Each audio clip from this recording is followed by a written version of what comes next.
નમસ્કાર ખેડૂત મિત્રો, જય કિસાન, જય ભારત.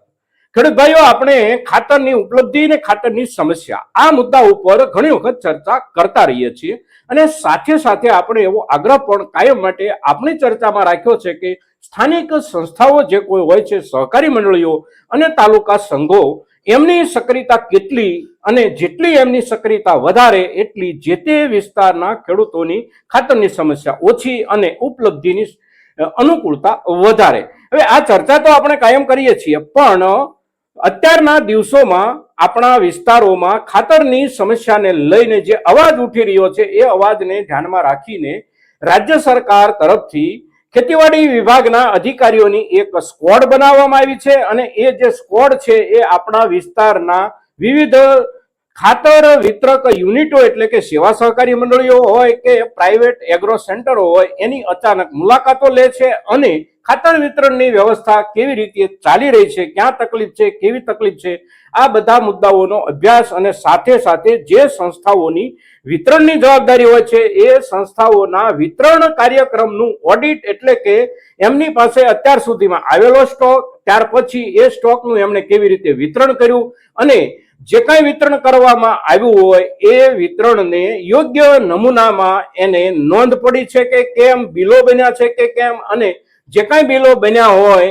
એમાંથી આવેલા નાણાં સમયસર બેંકમાં જમા થયા છે કે કેમ, આ જે કાંઈ પ્રક્રિયાઓ નિભાવવાની હોય સહકારી સંસ્થાઓએ એનું ઓડિટ કરવા માટે નીકળેલી આ ટીમ આજે સવારમાં અચાનક અમારા ગામની સેવા સહકારી મંડળીમાં આવી પહોંચી અને સેવા સહકારી મંડળીની અમારી ખાતર વિતરણની જે કાંઈ વ્યવસ્થા છે એનું એને સંપૂર્ણપણે ઓડિટ કર્યું. ઓડિટ પછી એમની સાથે બેઠકમાં એમને અને અમને એકબીજાને થોડું સુમેળભર્યું વાતાવરણ મળ્યું. એટલે જે ચર્ચા અમે અધિકારીઓ સાથે કરી છે એ ચર્ચા આજના એપિસોડમાં અમે અહીંયા રાખી રહ્યા છીએ. ત્યારે આપ સૌ દર્શક મિત્રો આ એપિસોડની સાથે અવશ્ય જોડાજો. આજરોજ તારીખ 8/8/2025 રોજ સોગઠ સેવા સહકારી મંડળી તાલુકો ઉમરાળા જિલ્લો ભાવનગર ખાતે મુલાકાત લેતા આપણી સાથે RM પટેલ સાહેબ, નાયબ ખેતી નિયામક તાલીમ મહીસાગર, મદદનીશ ખેતી નિયામક કેતુલ સાહેબ ધારી જિલ્લો અમરેલી સાથે હોય. તો આપણે ખાતર મંડળીની મુલાકાત લેતા ખાતરનું કયો જથ્થો છે, કેટલો સપ્લાય મળે છે એ દરેક બાબતની ચર્ચા કરતા આપણે મંડળીના પ્રમુખને પૂછીએ કે ભાઈ તમને કઈ રીતનું અહીંયા ખાતર મળે છે. બરાબર? નમસ્તે. નમસ્તે. આપણે મંડળીની અંદર પૂરતો જથ્થો મળી રહેશે તમને? મોટા ભાગે અમારે અહીંયા ખાતરની તકલીફ બહુ ઓછામાં ઓછી રહી છે આખી સિઝન દરમિયાન અને વીતેલા વર્ષો દરમિયાન. તમને યુરિયા, DAP સિઝન વાઇઝ જથ્થો પૂરતો મળી રહે છે? અમને આખી સિઝનમાં ક્યારેય યુરિયા DAPની એવી તકલીફ નથી પડી કે જેને માટે અમારે મોટી મૂંઝવણ અનુભવવી પડે. ટ્રાન્સપોર્ટેશનના કારણે ક્યારેક 1 દિવસ કે 2 દિવસ પ્રોબ્લેમ થયો હોય, વરસાદ હોય અને સમયસર ન પહોંચી શકે, અગર તો ક્યાંક મજૂરોની તકલીફ હોય અને ત્યાંથી ગાડી લોડ ન થાય અને ન પહોંચી શકે, એવું એકાદ દિવસ માટે ક્યારેક બન્યું હોય એમ. બાકી મોટા ભાગે બિલકુલ સમયસરતા સાથે અમારી જરૂરિયાત પ્રમાણેનો તમામ ખાતરો અમને અત્યાર સુધી કાયમ માટે મળતા રહ્યા છે. ઠીક છે. હવે એવી પણ ફરિયાદો ઘણીવાર મળતી હોય છે કે ભાઈ યુરિયા સાથે અન્ય ખાતરનું ટેગિંગ કે અન્ય ખાતર આપવામાં આવે છે, તો તમારા મંડળીમાં એવા કોઈ પ્રશ્નો જોવા મળે છે, ઉપસ્થિત થયા છે? મોટા ભાગની કંપનીઓ તો સાથે કાંઈ નથી આપતી, જેમ કે GSFC હોય તો સાથે કાંઈ નથી આપતી. એકાદ બે કંપનીઓ સાથે કાંઈક થોડું ઘણું આપતી હોય તો એમાં પણ હવે ધીમે ધીમે સુધારો આવતો હોય એવું અમે અનુભવી રહ્યા છીએ. કે પહેલાના સમયમાં આપણે જોઈએ વર્ષ દિવસ પહેલા કે 2 વર્ષ પહેલા તો થોડુંક મોટા જથ્થામાં મળતું હતું, સાથે નેનો DAP હોય અગર તો નેનો યુરિયા હોય તો એના નિકાલનો એક પ્રશ્ન ઊભો તો સામે, કારણ કે ખેડૂતોને એના વાપરવાનો અનુભવ નહોતો. એટલે વાપરવા માટે ખેડૂત તૈયાર થાય એને માટેની જે ભૂમિકા ગોઠવવાની હોય એ ભૂમિકા ગોઠવવામાં 1.5 વર્ષનો જે કાંઈ સમય ગયો અને ખેડૂતોએ વાપર્યા પછી કેટલાક ખેડૂતોને પરિણામ સારું મળ્યું. એટલે હવે થોડું ઘણું આવે છે તો આવે એનો નિકાલ થઈ શકે એવી વ્યવસ્થા છે.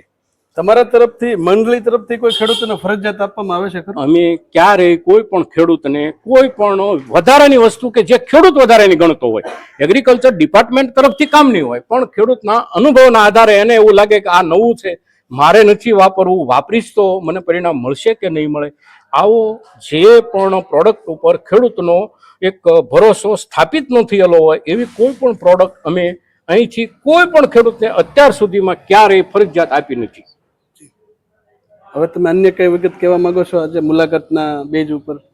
અન્ય વિગત તો સાહેબ આપવામાં એવી છે, ખાસ કરીને જ્યારે દર્શકો હામાં હોય ત્યારે ખેડૂતોને લગતો મુદ્દો છે. અને કાયમ માટે ખેડૂતોને હું એક વાત મારા લેવલથી એવી કહેતો આવ્યો છું કે સરકારના પૂરતા પ્રયાસો હોય છે આપણા સુધી ખાતર પહોંચાડવાના, પણ એ પ્રયાસોમાં ખેડૂતો તરીકે, ખેડૂતની સંસ્થા તરીકે પાયામાંથી આપણે કેટલા નજીકથી જોડાઈ શકીએ છીએ, આપણે સંસ્થા તરીકે કેટલા સક્રિય રહી શકીએ છીએ, એટલું સારું રિઝલ્ટ મળે.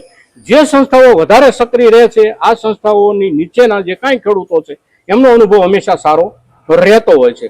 પણ જે સંસ્થા પોતે સ્થાનિક કક્ષાએ પાયાના લેવલે ખેડૂતોની સંસ્થા તરીકે કામ કરવા માટે પૂરેપૂરી સક્રિય ન હોય એવી જગ્યાએ પ્રશ્નો કાયમ માટે રહેવાના, કારણ કે બંને બાજુથી પ્રશ્નોને હલ કરવાની પ્રક્રિયા જ્યાં સુધી સારી રીતે પાર પાડવામાં ન આવે ત્યાં સુધી પ્રશ્નો ઊભા રહે. પણ અમને એવો અનુભવ અત્યાર સુધીમાં બહુ ઓછો થયો છે. અને અમારા સભાસદો જે કોઈ છે, અમારી સંસ્થામાં સભાસદો સંખ્યા લગભગ 700 આસપાસની છે. સૌથી મોટી અમારી મંડળી છે આખા તાલુકામાં. તો 700 આસપાસ ખેડૂતોની સંખ્યા છે અને અમારા ગામની જમીનનો રકબો આખા ઉમરાળા તાલુકામાં સૌથી મોટો છે. અમારી પાસે જે જમીન છે એને વીઘામાં આપણે જોઈએ તો 9400 વીઘા જમીન અમારા ગામના મહેસૂલી રકબામાં આવે છે. હવે એને આપણે હેક્ટરના હિસાબથી જોઈએ તો લગભગ 1500 હેક્ટર જેટલી જમીન થાય. અને આ જે વાવેતરની જમીન છે એની જરૂરિયાત પ્રમાણે ખાતર પણ મોટા પ્રમાણમાં જોતું હોય.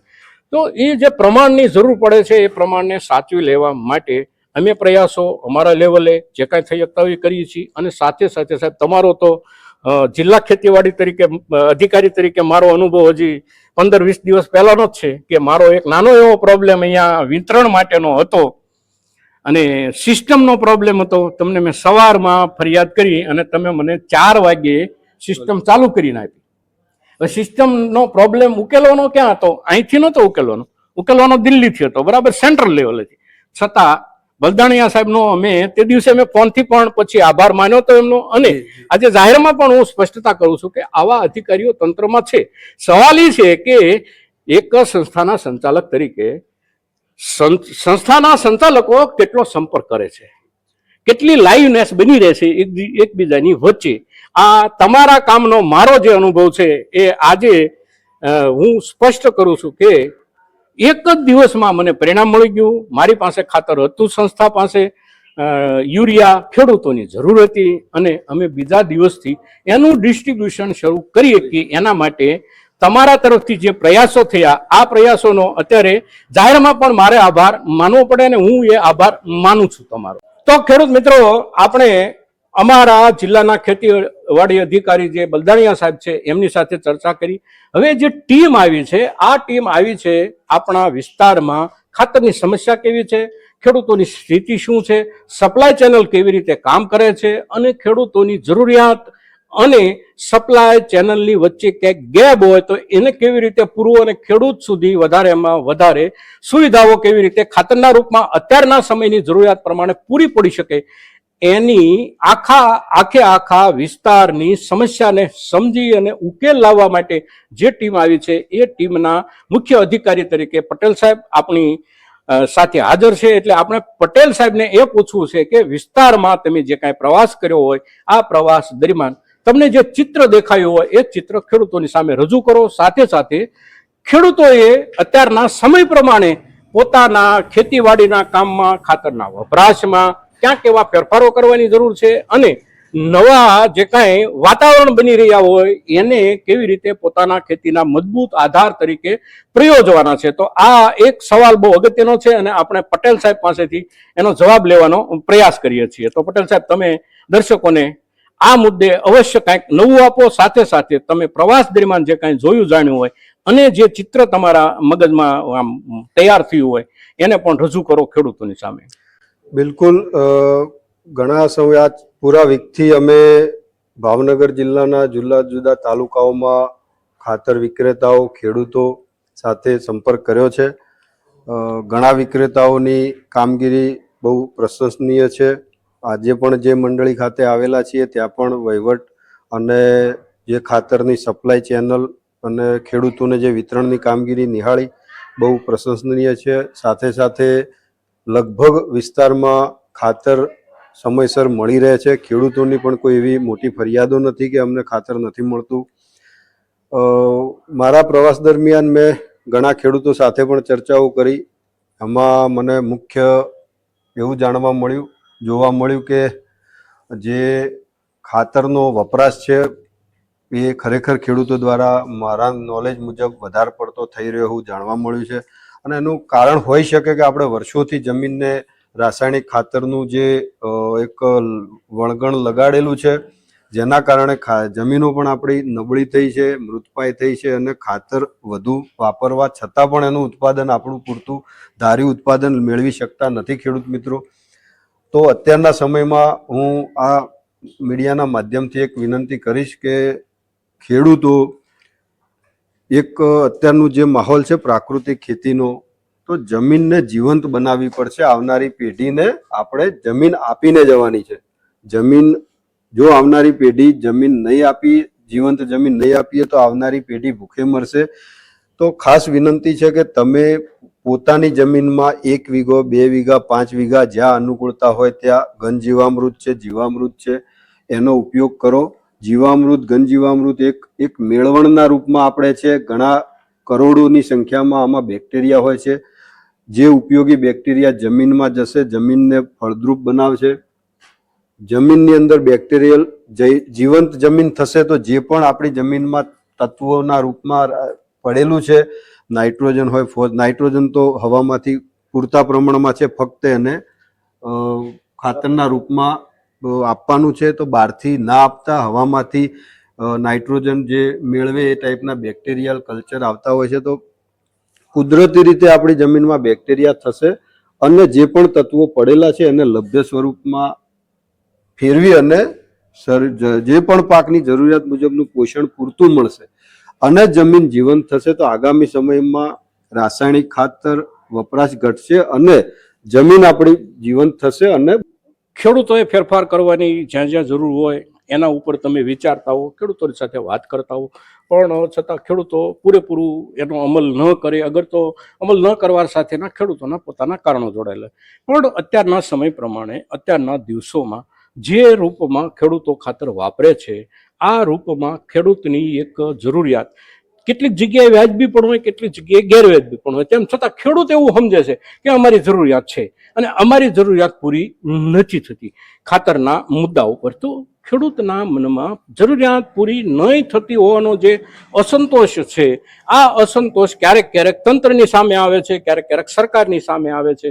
તો આ જે અસંતોષ જે ઊભો થયેલો છે એને ઓછામાં ઓછો કરી શકાય, એને માટેના પ્રયાસો સરકાર શું કરી રહી છે અને તમે તંત્ર તરીકે શું કરી રહ્યા હો એવું લાગે? ખાતરનો સપ્લાય આપ પણ મંડળી સાથે સંકળાયેલા છો. વર્ષોથી જે ખાતરની વિતરણ પદ્ધતિ છે ફૂલપ્રૂફ છે. સમયસર ઉત્પાદન પણ આપણું એટલું ખાતરનું જરૂરિયાત મુજબ છે.